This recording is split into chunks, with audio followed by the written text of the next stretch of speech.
Le sexe est toujours perçu, commenté, analysé par le prisme de la morale.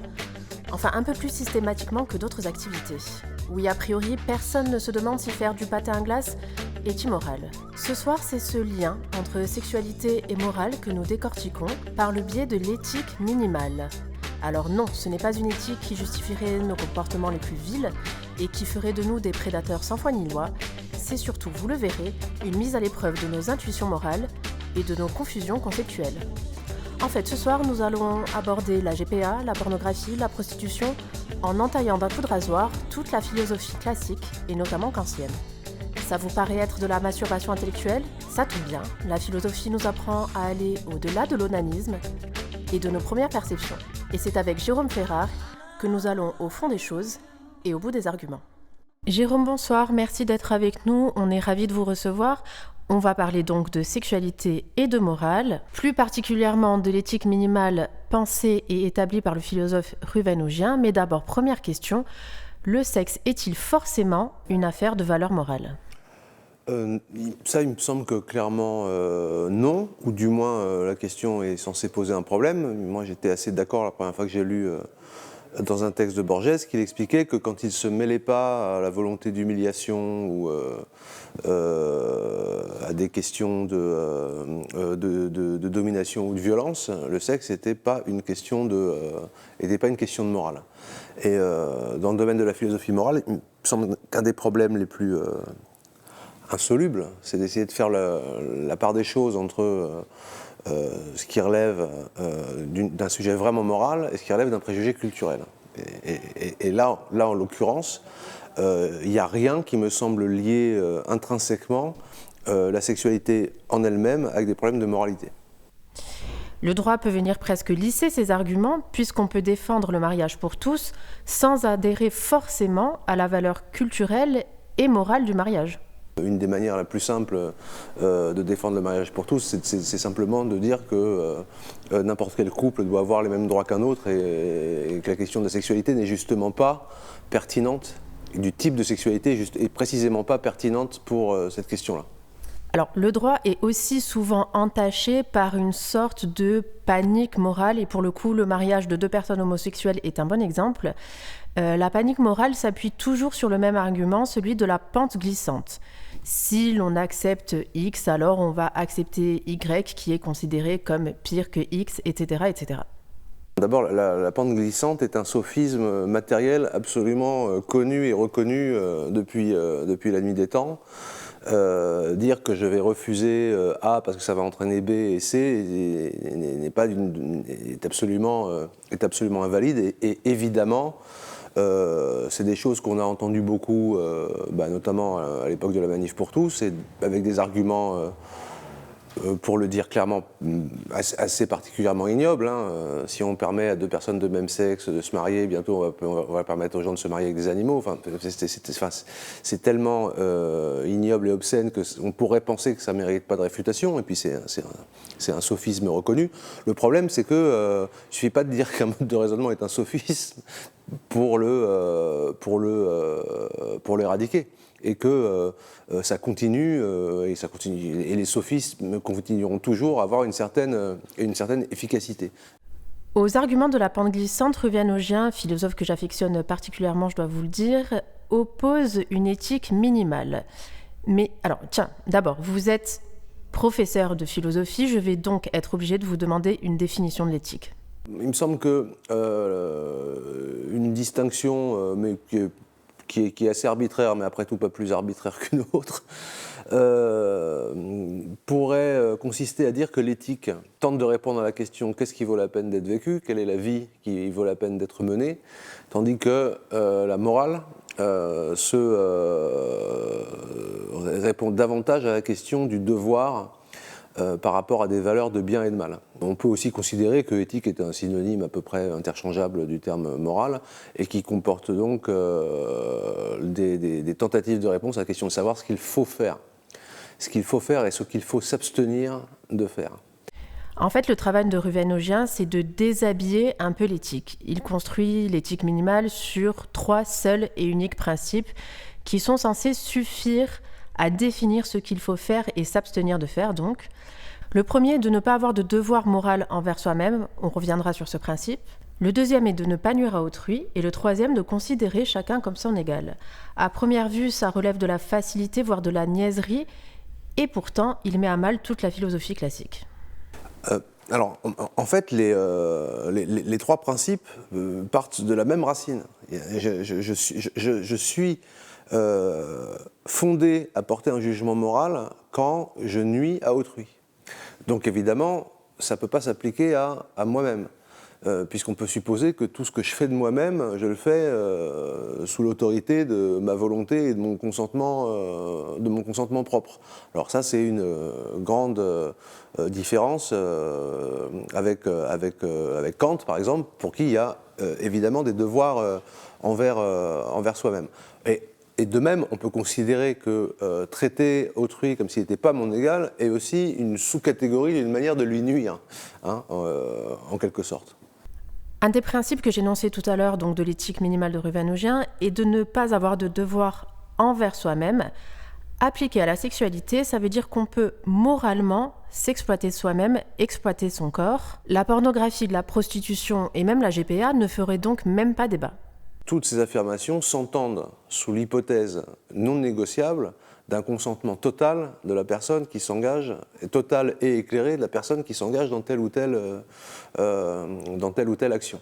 Ruvennagien jugerait évidemment immoral que j'utilise quelqu'un pour une femme pour porter mon enfant si elle est dans des conditions de pauvreté telles qu'elle ne peut pas refuser mon offre ou que la prostitution serait une faute morale si elle est causée par la misère, enfin, etc. Ce qui poserait un problème moral, mettons dans une gestation pour autrui forcée ou dans une prostitution forcée, c'est la question de l'exploitation de l'autre et donc de la nuisance qu'on lui fait et pas l'acte en lui-même auquel il se livre. Alors ces trois principes paraissent presque imparables et c'est tellement parfait qu'on pourrait argumenter à première vue, on pourrait avoir l'impression en fait qu'ils relèvent aussi du sophisme. Non, ça n'en est pas du tout. Alors, il y a quelque chose qu'on peut accorder à Ruvennagien, même quand on n'est pas du tout d'accord avec lui, c'est une honnêteté intellectuelle complète et vraiment admirable. Si ça pouvait inciter les gens à aller le lire, moi j'en serais vraiment ravi. D'abord parce que c'est d'une lecture à la fois d'une haute tenue rationnelle et très agréable. Mais une des méthodes qu'il aime employer, c'est de confronter nos intuitions morales concernant un exemple à la manière dont on va donner un fondement rationnel à cette intuition. Et c'est très intéressant parce que la plupart du temps, on ne peut pas donner le fondement rationnel à l'intuition et on se retrouve tout seul avec simplement l'impression assez peu convaincante que ce qu'on voit, c'est mal. Alors justement, confrontons-nous à nos intuitions morales. On va se plier à un petit exercice que propose Ruvennagien lui-même d'ailleurs, en ce qui concerne la pornographie. Alors, pour lui, l'argument de l'exploitation des femmes, des actrices porno, cache en réalité un principe moral plus enfoui, non assumé et relevant d'un paternalisme. Admettons que l'exploitation des femmes, des actrices porno, soit un argument recevable.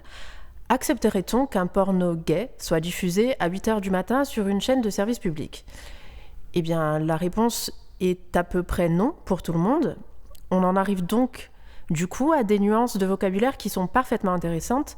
Ce qui est choquant n'est pas immoral, ce qui est immoral n'est pas illégal. En fait, quand on est choqué par quelque chose, le type de choc qu'on ressent est spécifiquement un choc moral. La question, c'est, il est fondé sur quoi ? Sur quel genre de principe ? L'hypothèse qu'il donne, elle est celle qui rend les débats sur la question extrêmement compliqués. Ruvennagien ne nie pas que l'exploitation d'autrui soit mal. Admettons qu'on soit dans un monde possible où l'exploitation des femmes n'existe pas, et où on est entouré d'êtres qui sont des agents libres et consentants de leur vie. Est-ce que vous seriez favorable à la prostitution et à la pornographie ?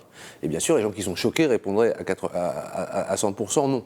Or, pour répondre non, sans se contredire logiquement, il faut contester les fondements mêmes de ce que dit Ruben Augien, et c'est ce qui est très possible, et avancer qu'on a bel et bien des devoirs envers nous-mêmes, et pas aller se réfugier sur les questions d'exploitation que Ruben Augien défend pas, condamne évidemment comme tout le monde, et pas se servir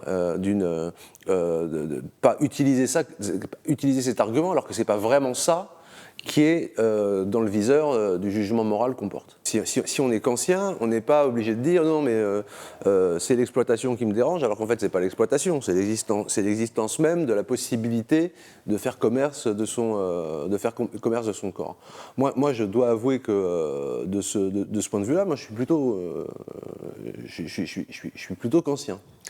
Peut-être que c'est juste une intuition et une forme de l'expression de la panique morale chez moi, mais l'idée qu'on puisse disposer de soi-même comme d'une marchandise me paraît pas très heureuse, effectivement. Et l'éthique minimaliste de Ruben Augien, elle est dans un sens extrêmement clair, extrêmement simplificatrice, parce que elle prétend que je n'ai affaire à un problème moral que quand il y a un dommage qui est fait à autrui. Et que tout ce qui est considéré avec un regard moral et qui ne cause pas directement de tort à autrui, n'appartient pas au domaine de la morale. La question vraiment intéressante dans ce domaine de la philosophie, c'est qu'on n'est même pas d'accord sur quel est le genre d'actes qui sont susceptibles d'être jugés d'un point de vue moral. La question de la sexualité est à cet égard exemplaire. Alors, revenons-en à la sexualité, ou notamment au porno. Il est évidemment plaisant de penser la pornographie comme une expérience de plaisir partagé. Alors, il est sûrement évident que la masturbation solitaire stimulée par des images ne fait de mal à personne. Les conséquences sont peut-être plus d'ordre psychologique. Est-ce que l'on peut reprocher à Ruben Augien de ne pas inclure cette dimension psychologique dans son éthique ? Si je me rappelle de mes lectures de Ruben Augien, ce qu'on peut reprocher à la critique, c'est qu'elle porte sur quelque chose qui est faux. Pour le dire de manière même un peu caricaturale, il reconnaît bien que la plupart des cas de prostitution qui existent dans le monde sont des cas de contrainte, de nécessité. La question est, si on peut trouver un cas de consentement éclairé, est-ce que c'est moral ou pas ? Sa réponse est c'est pas un problème moral. Une des critiques qu'on pourrait à la rigueur lui faire, c'est qu'il parle de cas qui sont purement théoriques et qui n'existent pas dans la réalité. Mais même s'il parlait de cas purement théoriques, la question serait encore intéressante de savoir où est le problème moral dans la situation. Kant dirait que le problème, il est dans la gestation pour autrui par lui-même, et qui peut être éventuellement aggravé par, en plus, une exploitation de la misère, de la misère humaine. Alors que Augien dirait qu'il y a bien un problème moral d'exploitation de la misère humaine, mais qu'il n'y a pas de problème moral dans l'idée de la gestation pour autrui si elle est acceptée. Et dans la pratique, on ne le répétera jamais assez, le consentement, c'est un socle moral solide. Merci Jérôme pour cet éveillage de la morale. Quant à nous, on se retrouve sur les réseaux sociaux.